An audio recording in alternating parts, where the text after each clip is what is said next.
আয়েশা, বিয়ের আগে তোরে কিন্তু আমি 3বার স্বপ্নে দেখছিলাম। বড্ড খুশি হয়ে গেলেন আয়েশা। এরপরে বললেন, 3বার স্বপ্ন দেখার পরে তোমার ব্যাপারে মনের মধ্যে কেমন কেমন যেন ভালো লাগে।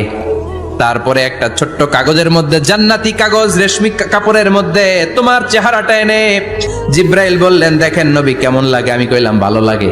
কার মেয়ে? আপনার বন্ধু আবু বকরের মেয়ে। বিয়ে করবেন নাকি? বিশ্বনবী বললেন, ও জিব্রাইল, তুমি যদি ঘটক হও, আল্লাহ যদি হয় কাজী, আমি মোহাম্মদ বিয়েতে রাজি। বিয়ে হয়ে গেল, কিন্তু ঘরে দামি ফার্নিচার নাই, টাকা পয়সাও তেমন নাই, কিন্তু আছে খালি সুখ। এত ভালোবাসতেন মা আয়েশাকে। মা আয়েশা গ্লাসের যেই জায়গা দিয়ে পানি খেতেন, বিশ্বনবী ওই জায়গায় মুখ লাগিয়ে পানি খেত। মা আয়েশা গোশতকে হাড্ডি ফেলে দিলে বিশ্বনবী ওই হাড্ডিটা নিয়ে চষতে শুরু করে দিত। এক বালতি থেকে পানি নিয়ে দুইজনে গোসল করত। আবার বিশ্বনবীর সাথে সাথে মাঝে মাঝে বায়না ধরতো, মাঝে মাঝে রাগও করতো। বিশ্বনবী বলেন, আয়েশা, কখন তুমি রাগ করো, কখন তুমি আমারে ভালোবাসো আমি বুঝি। মা আয়েশা বললেন, কেমনে বুঝেন? বিশ্বনবী বললেন, যখন তুমি রাগ করো তখন নামাজের পরে দোয়ার মধ্যে বলো, ও ইব্রাহিম আলাইহিস সালামের আল্লাহ, আপনি আমার উপর দয়া করেন।